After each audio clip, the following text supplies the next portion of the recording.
메시지 3번에 왔는데요. 메시지 3번의 제목은 굉장히 짧습니다. 한번 같이 선포해 볼까요? 시작. 밀과 보리의 땅. 네, 밀과 보리의 땅. 밀의 땅, 보리의 땅이네요. 네. 근데 이 말씀을 훈련에 참여하신 분들은 다 알겠지만 민으로첸 형제님이 전하셨잖아요. 근데 하여튼 서두를 얘기할 때 25분을 얘기했어요. 근데 내용이 굉장히 중요하기 때문에 제가 수고해서 그 25분 동안의 내용을 요약해서 소개해 드리도록 하겠습니다. 여기 먼저 민으로첸 형제님이 신명기 8장 7절부터 9절까지를 읽었어요. 근데 그 시간 관계상 이거 읽지 않겠습니다.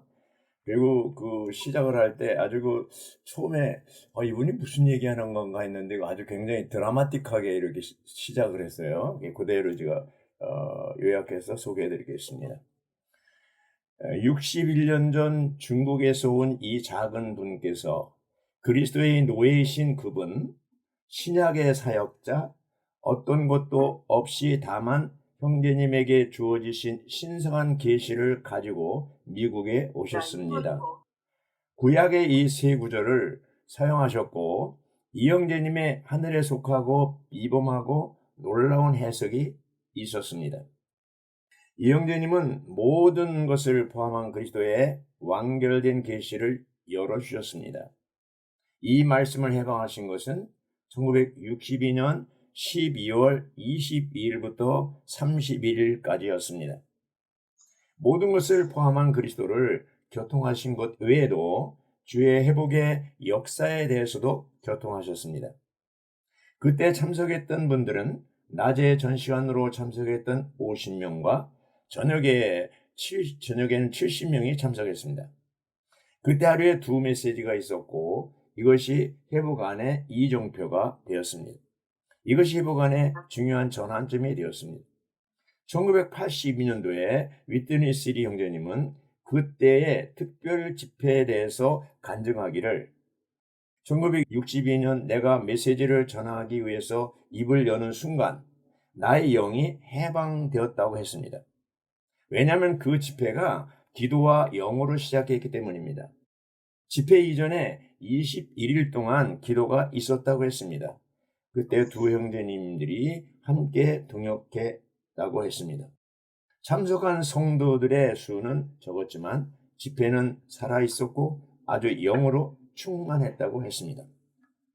오늘 이번 주간 민으로첸 형제님 교통입니다. 오늘 이번 주간 우리는 모든 것을 포함한 그리스도를 또 다루고 있습니다.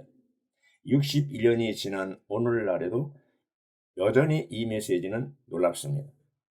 우리는 이런 메시지를 전할 수 있는 기독교 교사를 찾기가 어렵습니다.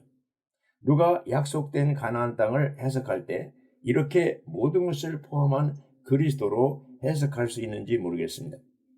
61년 전만이 아니라 오늘까지도 여전히 악한 세력들은 가나안 땅이 그리스도의 예표임을 보지 못하도록 너울로 가리고 있습니다.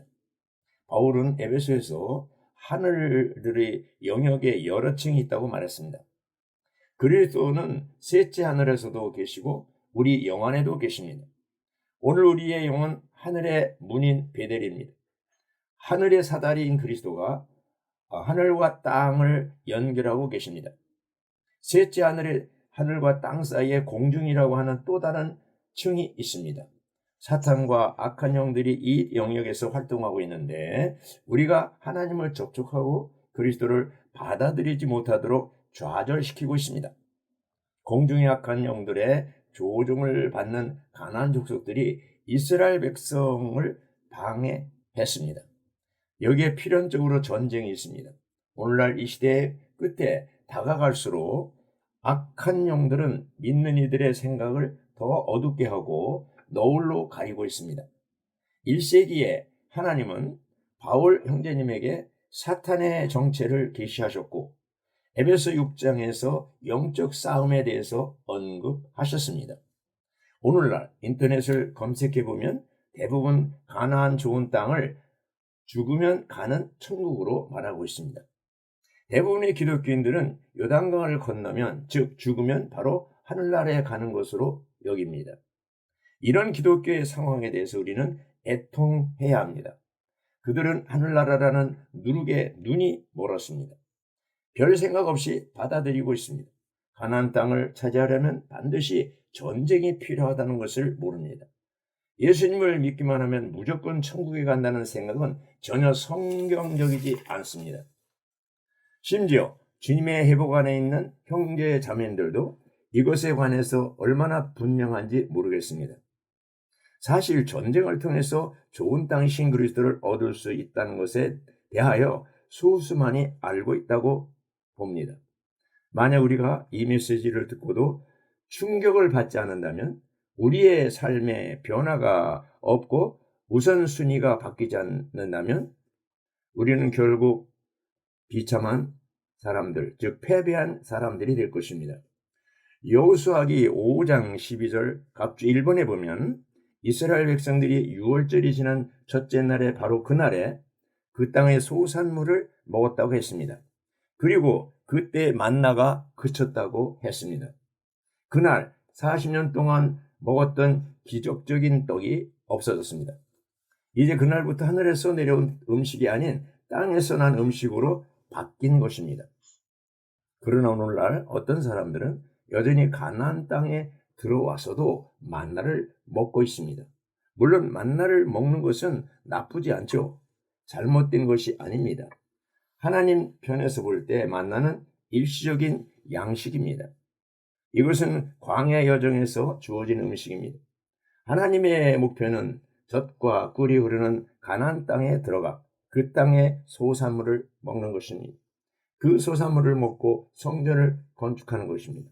스스로 경작한 음식을 먹는 것이 하나님의 계획입니다.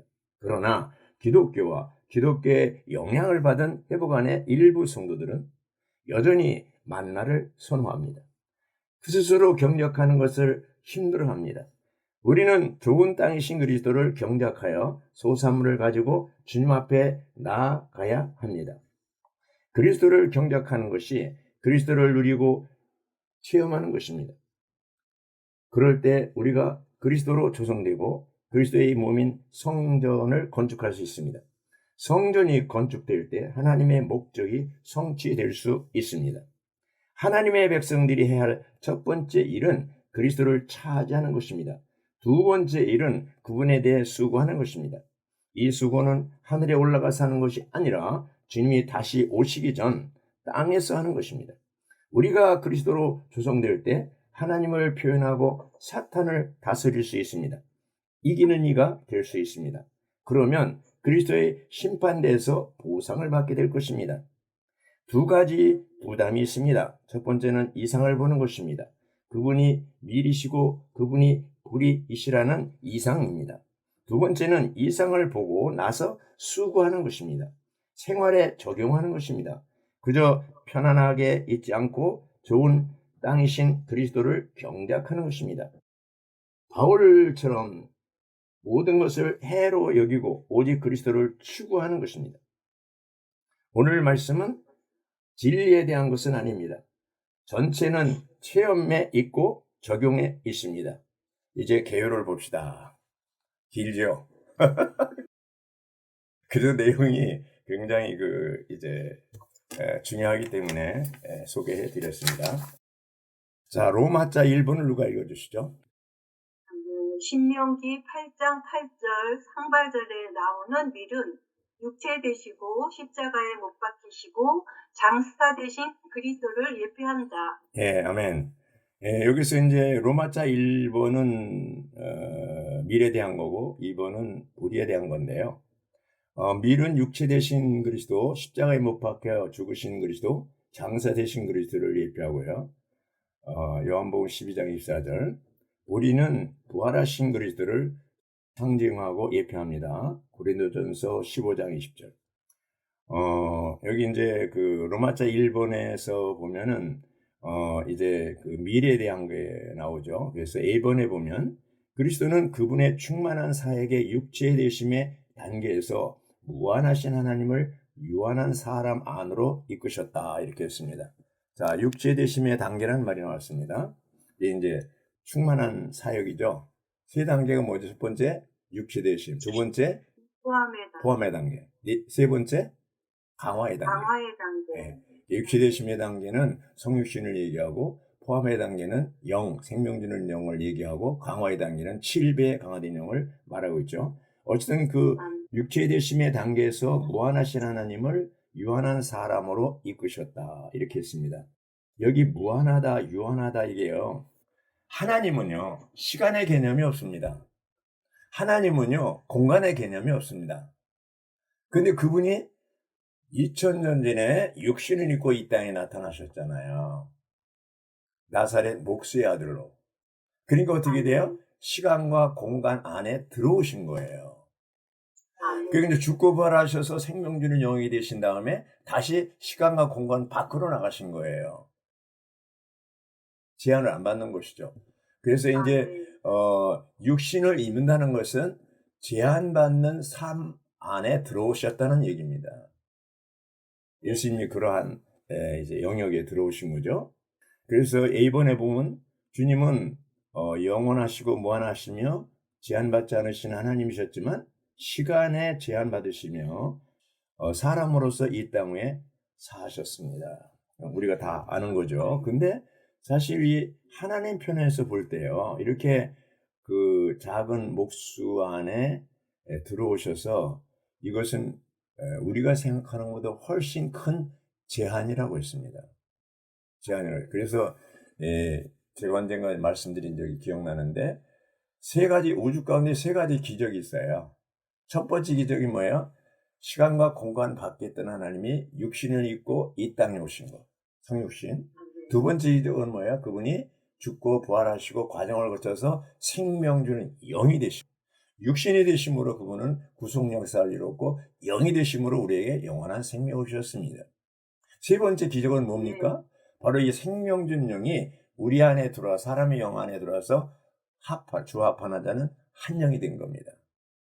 자, 제가 자주 묻죠. 한 영이 됐다는 말이 몇 장 몇 절? 아이고, 좋습니다. 금방 답이 나와서 고맙습니다. 회복 안에 있다면 아주 이것은 그냥 꿈속에서도 답변할 수 있어야 됩니다. 자, 그런데 이 육신 안에 계신 것이 제한받는 삶이었는데, 그래서 예수님은 그러한 그 제한받는 삶에서 해방되기를 갈망하셨죠. 그게 십자가의 죽음이고, 그러한 십자가의 죽음을 통해서 그분은 육체에서 벗어나서 이제는 영이 되셔가지고 자유롭게 됐죠. 자유롭게 됐습니다. 이번에 주님은 전능하신 하나님이시지만 사람으로서 박해를 받으셨고 행동하실 때에 제한받으셨다 이렇게 했습니다. 그 요한복음 7장 10절에 보면요. 그러나 예수님의 동생들이 명절을 지내려 올라간 후에 예수님 자신도 드러나지 않으시게 은밀히 올라가시다. 그 동생들한테도 자기의 움직이는 것에 대해서 비밀로 했다는 얘기죠. 예. 사실 그럴 필요 없잖아요. 뭐 죄진 것도 아니고. 그래서 이렇게 제한받으시고 이제 행동에 제한을 받으셨다는 거죠. 2번 보면 로마자 1번에 A번에 2번입니다. 육체 안에 계신 그리스도는 유한한 사람으로서 지식에 있어서 제한받으셨다. 그렇죠? 3번 육체 안에 계신 그리스도는 유한한 사람으로서 타고난 인간 생명을 가지셨고 의존하는 삶을 사셨다. 누구를 의존합니까? 바로 아버지를 의존한 거죠. 그래서 그분은 육신 안에 계실 때 오직 아버지만 아셨고 아버지만을 의존하는 삶을 사셨습니다. 전능하시고 영원하신 하나님께서 육체라는 그 장막을 치시고 그 안에 계신 것을 말하고 있습니다. 육체 되심. 자, B번에 보면요. 그리스도께서 육체 되심으로 얻으신 인성은 그분의 신성을 감춤으로 그분의 영광을 감추는 일종의 껍질이 되셨습니다. 자, 나사렛 목수로 계셨을 때 아무도 그분이 하나님인 것을 몰랐습니다. 30년 동안 감추셨죠. 아무도 몰랐습니다. 그리고 공생애, 침례요한의 침례를 받고 3년 반 동안의 공생애를 통해서 그분이 하나님의 아들인 것을 서서히 드러내셨습니다. 그렇죠? 이제 죽고 십자가에 죽으시고 부활하신 다음에야 비로소 그분이 전능하신 하나님임을 알게 되는 것이죠. 그래서 이 3번에 보면 육체 안에 계신 그리스도는 유한한 사람으로서 타고난 인간 생명을 가지셨고 의존하는 삶을 사셨습니다. 아멘. 여기 이제 비번 금방 읽었나요? 비번의 1번. 주 예수님은 그분의 신성의 영광이 인성의 껍질에 의해 감춰져 있었기 때문에 답답하시고 억압받으셨으며 그분의 신성의 영광을 해방하시기 위해 죽음이라는 침례받기를 열망하셨습니다. 누가복음 12장 50절이죠. 이제 그러나 그분은 때가 될 때까지 기다리셔야 했습니다. 비번의 2번. 주님은 신성한 생명을 가지신 무한하시고 한량없으신 그분의 신성한 존재가 그분의 육체에서 해방되시기 위해 육체의 죽음을 겪으셔야 했습니다. 그분이 육체의 죽음은 아주 필연적이고 계획된 거죠. 이 땅에 사실은 육체를 입고 오셨다는 자체가 죽으러 오신 거죠. 그래서 그분은 땅에 떨어져 죽으심으로 A번입니다. 3번의 A번. 그분의 신성한 요소, 곧 그분의 신성한 생명이 그분의 인성의 껍질 속에서부터 해방될 수 있었다. 하늘의 밀로서 땅에 떨어지신 주 예수님은 죽음을 통해 자신의 본 생명을 잃어버리심으로써 자신의 신성한 생명을 해방하셨다. 이렇게 됐습니다. 자, 하늘의 밀로서 땅에 떨어져 죽으셨습니다. 자, 누가 요한복음 12장 24절 읽어주실래요? 10번. 하늘의 밀이 땅에 떨어져 죽지 않으면 그날 그대로 남아있지만 죽으면 많은 열매를 맺습니다. 네, 여기 이제 두 가지죠. 죽지 않으면, 죽으면. 자, 죽지 않으면 뭐예요? 결과 하늘 그대로 남아있어요. 죽으면 많은 열매를 맺습니다. 네, 그러니까 여기 중요한 단어가 사실은 많은 열매예요. 여기 이제 제가 이 다음 뒷부분에 가서 좀 교통을 하겠지만 이 메시지를 보면은 많은 열매에 대해서는 강조하지 않는데 다이제스트에 보면 복음 전파와 열매에 대해서 많이 강조하고 있습니다. 그래서 여기 많은 열매인데 이제 어쨌든 이러한 주님의 하늘의 미이신 그리스도를 체험할 수 있다면 우리 가운데 많은 불평이 해소된다고 했습니다. 우리가 주님의 주권으로 제한받는 상황, 곧 억눌리는 상황에 처할 때마다 우리는 미리신 주님을 체험할 수 있다고 했습니다. 로마서 8장 28절은 합력하여 선을 이룬다는 얘기죠. 작은 2번. 우리를 제한하고 억압하는 환경에서 주님을 접촉할 때 우리는 그분께서 유한한 사람이 대신 무한하신 하나님이라는 것과 그분 안에 어떤 종류의 제한도 감당할 수 있는 능력이 있다는 것을 깨달을 것이다. 예. 바울은 빌립보서 4장 13절에서 내게 능력 주시는 자 안에서 나는 무엇이든지 할 수 있다고 그랬어요. 자, 강한 그리스도는 어떤 사람이냐 이렇게 질문했습니다. 미누로친이. 그 답을 뭐라고 했냐면 억압받는 환경에 머무는 이들이고 감옥에서 혹은 구덩이에서 감당할 수 있는 능력을 체험하는 사람이다. 이 사람이 강한 사람이라고 했어요. 결혼이라는 세장이 갇혀 있을 때 그 세장에서 뛰쳐나오는 사람은 강한 사람이 아닙니다. 그 세장에 머무는 거죠. 우리나라는 어떻습니까? 10쌍이 결혼하면 3쌍이 이혼하잖아요. 뛰쳐나오는 거죠. 그러나 그리스도인들은 그 세상에서 나오면 안 됩니다. 머물러야 됩니다. 나중에 좋은 예가 있습니다.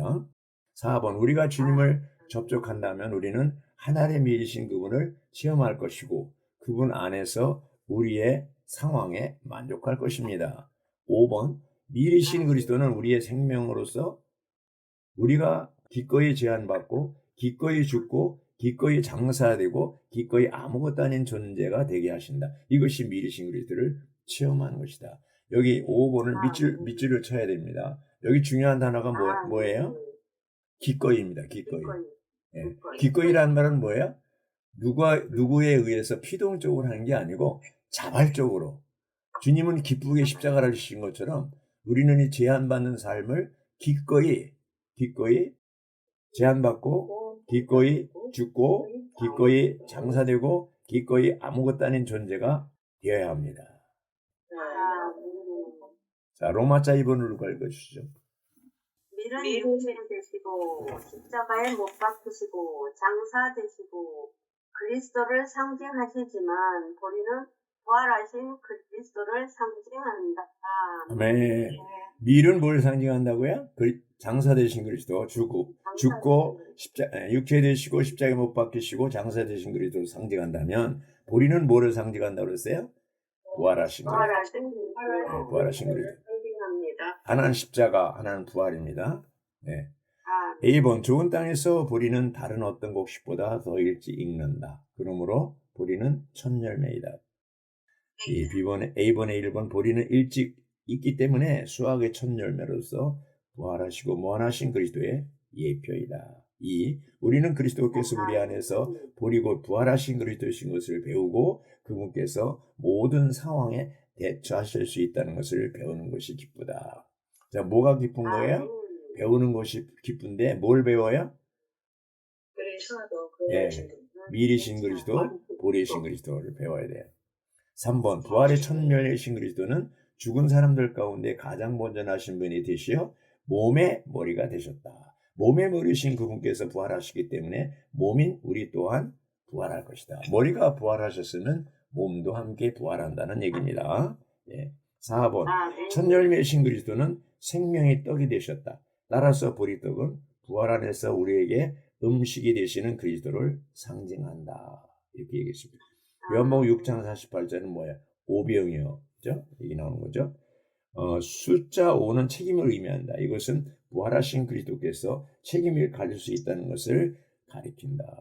우리가 보리떡이신 그리스도를 먹을 때 우리는 보리떡이 되어 우리가 체험한 그리스도를 다른 이에게 먹일 수 있다. 이렇게 됐습니다. 5번 주 예수님은 5개의 보리떡으로 5,000명을 먹이실 수 있었으며 남은 보리떡이 12바구니에 가득 찼다. 이것이 부활이다. 5번이 중요합니다. 여기 밑줄 치시면 되겠습니다. 남자만 5,000명이라고 그랬으면 남녀노소 다 합치면 얼마나 되겠어요? 3배 내지 4배 될 거예요. 그러니까 15,000명 내지 2만 명. 그런 사람들이 다 보리떡을 배부르게 먹었습니다. B번 보리로 예표되신 부활하신 그리스도는 무한하시다. 이렇게 되었습니다. 보리로 예표되신 부활하신 그리스도는 무한하시다. 자, 이제 오병이어죠. 5개의 보리떡으로 오늘만 남자만 5,000명이 먹었고요. 남녀노소하면 더 많은 사람이 먹었는데 이거 이상하지 않아요? 주님이 6장에 보면 주님이 그 지하들을 50명, 100명씩 이렇게 다 앉히고 그 오병이를 가지고 감사하는 기도를 했습니다. 축복 기도를 한 거죠. 그리고 나눠줬습니다. 이것은 뭡니까? 부활한 그리스도의 어떠함입니다. 이제 물질적인 영역에서 제자들이 이것을 기적이라고 그러지만 하나님 편에서 보면 기적이 아닙니다. 왜요? 40년 동안 하나님은 이스라엘 백성들에게 약 250만 명, 장정만 60만, 남녀노소 200만 내지 250만 명이 되는 이스라엘 백성들을 40년 동안 뭐를 먹였어요? 만나를 먹였어요. 하루 이틀이 아닙니다. 여기 지금 요한복음 6장은 한번 오병이어 기적을 행하셨잖아요. 근데 광야에서 이스라엘 백성들은 40년 동안 만나를 먹었습니다. 이것도 이상하지 않아요? 하나님이 하시는 일이에요. 하나님의 축복, 하나님이 하신 일은 무한대입니다. 무한대. 로마서 4장 17절에 아브라함이 믿은 하나님은 어떤 하나님이야? 없는 것을 있는 것 같이 부르시는 창조의 하나님. 죽은 자를 살리시는 부활의 하나님. 그렇죠? 우리가 믿는 하나님도 창조의 하나님, 부활의 하나님이 되어야 되는 거예요. 그분은 없는 것에서 마음대로 있게 해요. 무에서 유를 창조하신 거예요. 창세기 1장이 그거 아닙니까? 태초에 하나님께서 하늘들과 땅을 창조하셨다고 해서 이게 뭐예요? 무에서 유를 만들어내신 거죠. 그러니까 사실 하나님 편에서 보면 기적도 아니에요. 문제는 뭐야? 축복입니다. 그게 축복. 주님이 축복하실 때 부활의 무한한 이제 축복이 있는 것입니다. 제가 직장 생활할 때요. 저는 주님의 축복을 많이 누렸습니다. 그래서 정말 그 시간을 드리고 이제 직장 생활할 때 주님이 주신 물질적인 축복을 그리스도와 교회를 위해서 다 헌신하고 그럴 때, 미안합니다. 자랑하는 게 아닙니다. 이렇게 할 때 주님이 무한대로 이렇게 계속해서 축복해 주시는 것을 저는 체험했습니다. 제가 이제 주님이 축복한 것의 부스러기가 내가 노력해서 얻은 것보다 더 크다고 그랬습니다. 우리 모두가 이런 무한하신 주님의 축복을 누릴 수 있기를 바랍니다. 여기 이제 그 로마자 2번의 B번, 한 면에서 우리는 말로 상징되는 제한받으신 그리스도를 체험할 수 있고, 다른 면에서는 보리로 상징되는 무한하신 그리스도를 체험할 수 있습니다. 이게 다 오병이어도 육체의 심 안에서 예수님은 극도로 제한받으셨지만 부활 안에서 그분은 무한하셨습니다. B번, 밀은 죽음의 골짜기이지만 보리는 부활의 산입니다. 우리는 골짜기, 산 이것을 다 체험하죠. 밀고 제한받으신 예수님을 체험하려면 우리는 보리 곧 무한하신 그리스도를 적용해야 합니다. 우리는 제한받으신 예수님을 부활하신 그리스도의 능력 안에서 따릅니다. 4번, 우리는 우리에게 능력 주시는 분 안에서 모든 것을 할 수 있는데 이는 그분께서 부활하시고 무한하신 그리스도이기 때문입니다. 빌립보서 4장 13절을 예를 들었죠. 여기 이제 5번, 6번, 7번, 8번, 9번 다 이제 부활하신 그리스도, 보리떡의 어떠하심을 얘기하고 있습니다. 마지막 9번을 제가 읽겠습니다. 우리가 그리스도께서 우리 안에서 보리심을 기억한다면 뭘 기억해요? 그리스도께서 우리 안에서 보리심을 기억한다면 집회 올 때 우리는 기도나 간증을 통해 보리신 그리스도를 적용함으로 다른 이들을 먹일 수 있다 없다? 네, 먹일 수 있습니다. 네, 먹일 수 있습니다. 주님은 제자들에게 먹을 것을 무리들 5,000명 혹은 15,000명 되는 무리들을 보고 제자들에게 먹을 것을 주라고 그랬어요. 근데 제자들은 여기 5병이어밖에 없다고 했습니다. 그런데 주님이 축복으로 나눠줬을 때 남은 것이 뭐예요? 먹고 배불리 먹고 남은 거에 12광줄이 남았다고 그랬어요. 그러니까 주님의 축복은 모자라는 게 아니고 항상 넘칩니다. 12광줄이 남습니다. 예. 이게 뭡니까? 부활 생명, 부활의 생명의 부활 능력의 결과라고 볼 수가 있습니다. 자, 여기 이제 요한복음 12장 24절 거기 보면은 죽으면 많은 열매를 맺는다고 그랬잖아요. 그럼 이 말을 다른 말로 하면 왜 열매가 없나? 이걸 한번 질문해 드릴게요. 질문하는 건 죽지 않으면 하나를 그대로 있고 죽으면 많은 열매를 맺습니다. 그럼 결국 열매가 없는 것은 뭘 얘기해요? 죽지 않았기 때문에 그렇습니다. 여기 이제 오늘의 양식 3주 1일자와 6일자에 나온 내용인데 이게 만유를 포함한 그리스도라는 책의 5장에 있는 내용을 여기 이제 그대로 인용했더라고요. 그래서 제가 읽겠습니다. 3주 1일자. 얼마 후 그 자매가 나에게 찾아와서는 이렇게 말했다. 형제님, 주님을 찬양합니다. 저는 제 가족이 주는 제안에 만족할 뿐 아니라 주 예수님에 관한 것을 더 보게 되었습니다. 그분은 제안을 받으셨을 뿐 아니라 죽어서 장사되었습니다. 주님께서 이것을 저에게 계시하셨을 때 저는 이런 가정에서 지내는 것에 만족할 뿐 아니라 주님을 위해 이 가정 안에서 죽고 장사되겠다고 그분께 말씀드렸습니다. 대단하죠? 이것은 하늘의 미리신 그리스도에 관한 더 전진된 체험이었습니다. 이렇게 돼 있어요. 오늘의 양식 3주 1일자에 있는 내용이고요. 그 다음에 6일자에는 또 같은 내용을 연결하는 겁니다. 가족 안에서 하늘의 미리신 그리스도를 체험했던 그 자매는 또 하나의 체험을 간증했다. 이번에는 보리이신 그리스도에 대한 것이었다. 그 자매는 시어머니와 많은 친척들을 주님께로 인도했다고 간증했다. 그 자매는 많은 사람들을 먹이는 보리떡이 되었던 것이다. 그 자매는 부활 안에 계신 그리스도를 체험한 것이다. 우리가 이런 체험을 한다면 우리 자신이 하늘의 밀이 되고 보리떡이 되어야 한다. 이런 내용입니다. 오늘의 양식 있는 거 그대로입니다. 그래서 열매 맺는 비결이 여기 있는데, 우리가 2024년에 우리가 요한복음 12장 24절을 우리의 인생 요절로 해서 모두가 열매 맺는 이런 생활을 하기를 원하고요.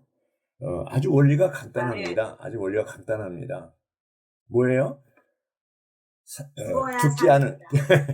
죽지 않으면 하늘 그대로 남아있고, 죽으면 많은 열매를 맺습니다. 이겁니다. 많은 열매를 맺습니다. 그래서 이 예수님은 이 땅에 오셔서 육신이 있고 제한받는 삶을 하셨어도 그는 육신 안에 있을 때, 땅에서의 사역 안에 육신 안에 있을 때 많은 열매를 맺었죠. 그 갈릴리 지역의 유대 땅에, 사마리아 땅에 가셔서 많은 열매를 맺습니다. 가는 곳마다 갔습니다. 오라고 하지 않고. 제자들도 이제 보세요. 12명을 2명씩 보내고, 나중에 70명을 또 2명씩 보내고, 부활한 후에 120명의 성령이 충만했을 때 어떻게 해요? 가서 모든 족속에게 이제 아버지와 아들과 성령의 이름 안으로 침례를 주라고 했습니다. 가서. 바울은 1차, 2차, 3차, 4차는 이제 제수의 몸으로서 로마에 가는 거죠. 4차 전도여행을 통해서 가는 곳마다 다 복음을 전해서 목양해서 열매를 맺었습니다. 사도행전 28장 30절 31절 어떻게 끝납니까? 바울이 셋집에서 왕국 복음을 전파했는데 아무도 그 많은 사람이 없었다고 했습니다. 그래서 빌립보서의 4장에 보면 가이사의 집 사람 몇 명이 여러분들에게 안부를 전한다고 했습니다. 이건 뭘 얘기합니까? 가이사의 왕족, 왕의 그 가족들 중에 복음을 전해서 사람을 얻었다는 것이죠. 그래서 바울의 일생 동안 여기 여러 가지 영적으로 우리가 이제 미리신 그리스도를 누리고 십자가 성육신, 십자가 죽음 뭐 이렇게 이런 것들을 다 누린다 할지라도 그런 것으로 끝나면 의미가 없다는 거죠. 그냥 보리떡으로서 끝나면 의미가 없다는 거죠.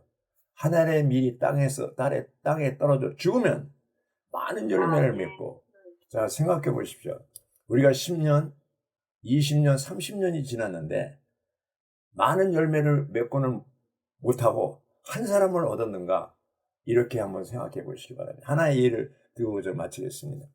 그 임금도 자매님이라고 옛날에 삼위가 아파트 살 때 옆에 107호인가 살고, 우리는 106호에 살았었는데 1층에 그분이 이제 암에 걸렸습니다.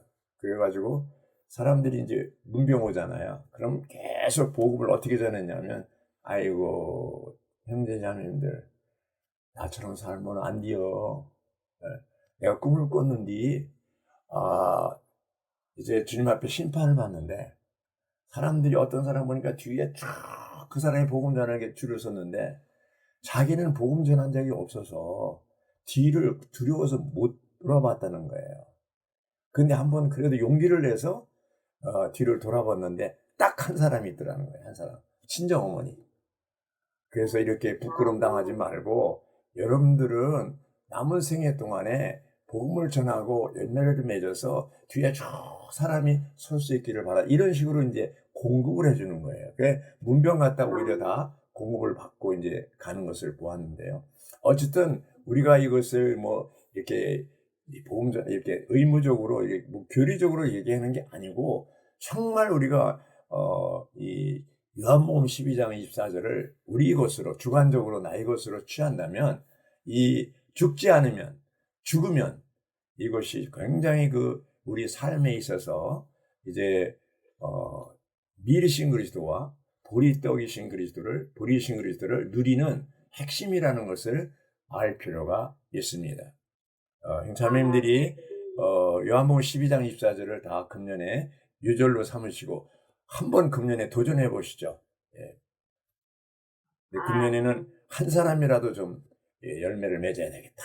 이렇게 제한받는 살 핑계 대지 말고, 저는 이것 때문에 그 감옥에 생활하는 바울은 감옥에 생활하기 때문에 그런 말 안 했잖아요. 감옥에서 사람 얻었잖아요. 우리도 제한받는 삶 할 때 핑계 대지 말고 그런 삶을 살지라도, 여기 예화 나오는 그 어떤 삶에 이게 몇 년도에 예화를 듣는가 하면 1962년도에 예수님이 위트니스 형제님이 예화를 든 거니까 그 시대에 살던 자매님일 거예요. 네.